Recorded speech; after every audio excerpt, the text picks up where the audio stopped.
In this video, I want to share with you what I think is probably the most important skill for soloing. That is, taking the smallest number of notes and turning them into music like this.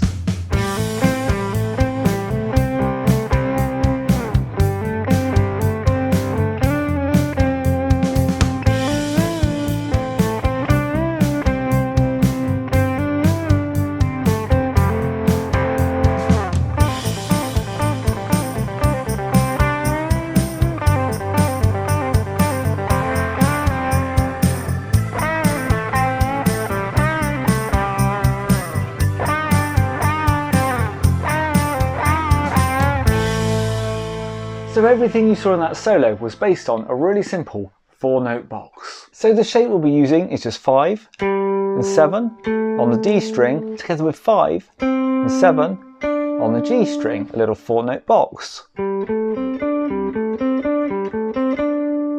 Now, we're in the key of A minor here, and these notes come directly from the first position, A minor pentatonic scale, which you may know looks like this. So it's just the notes from that scale on the D and G strings. Now I know this is only 4 notes, but very shortly we'll be finding a fifth to turn this into the full pentatonic scale. I promise this is all you need to create a great solo. Now in other videos I've talked about how you can move this all across the neck, but here I really want to limit us to just this one position. So let's take a deeper look at my solo and I'll break down some of the licks and techniques I've used to bring this pattern to life.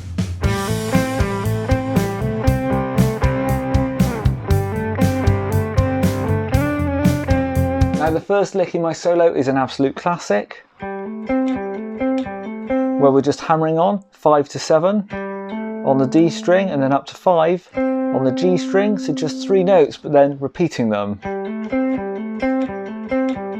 We've all heard this lick a million times, really simple but really effective. But then to make it a little bit more sophisticated, I added in a double stop where I'm playing 5 and 5 on the D and G strings together.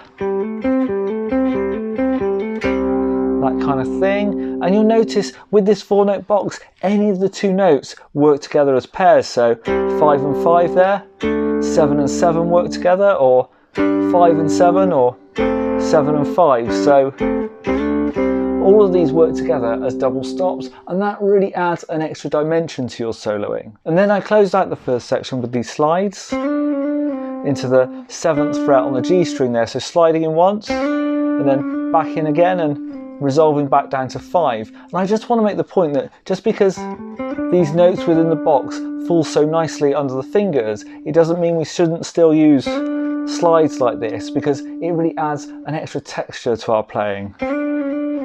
Much more effective than just using hammer-ons like that.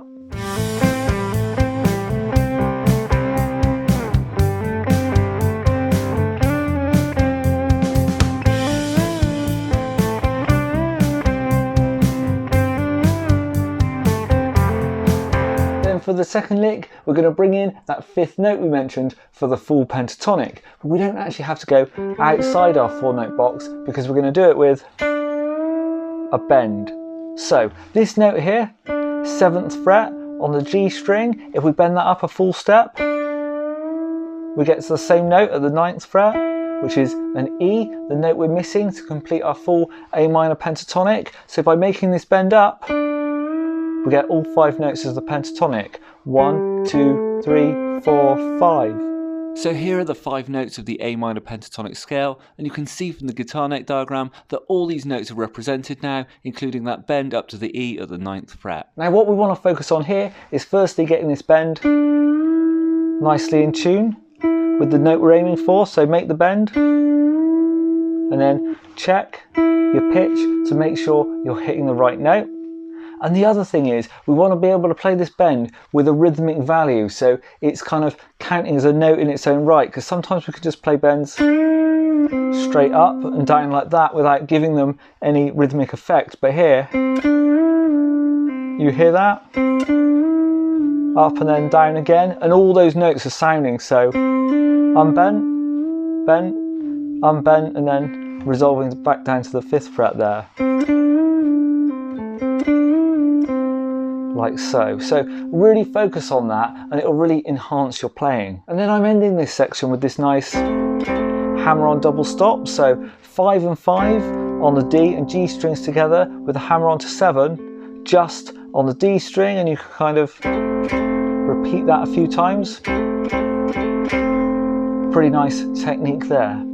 Now I hope you're starting to see, with fewer note choices, we're forcing ourselves to think about how we play those notes, how we get the music out of them. So rather than limiting us, this approach potentially enhances our musicality.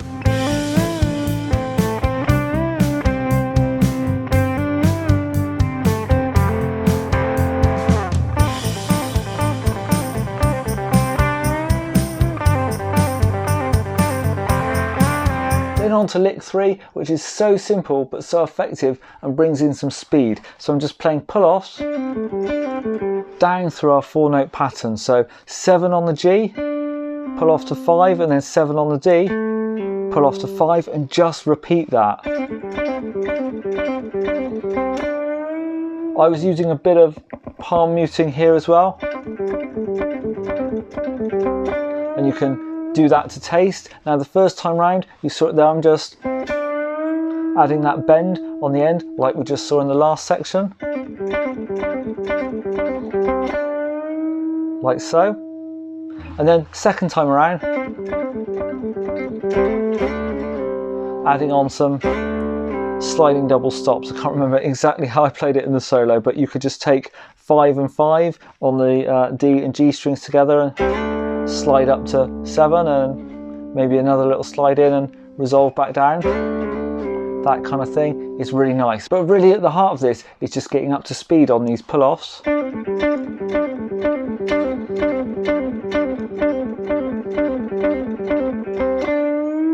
And they have a really nice way to add a bit of intensity to your solo.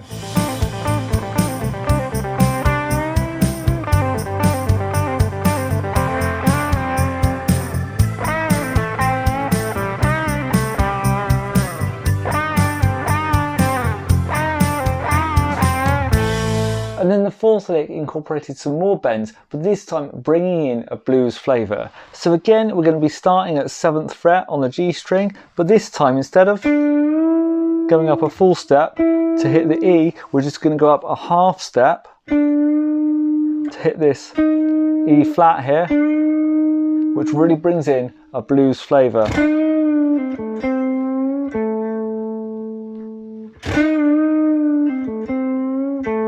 Like so. And you saw me do another bend there, which is a microtonal bend. So here, 5th fret on the G string, we're just going to push this note slightly sharp before then landing back on our root note of A there at the 7th on the D string. And when we combine these two bends together, there's a lot of blues flavour.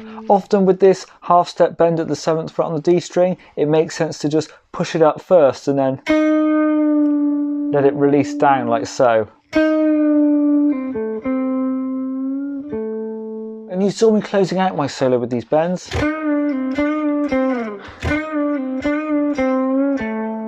Like so, really upping the blues flavour.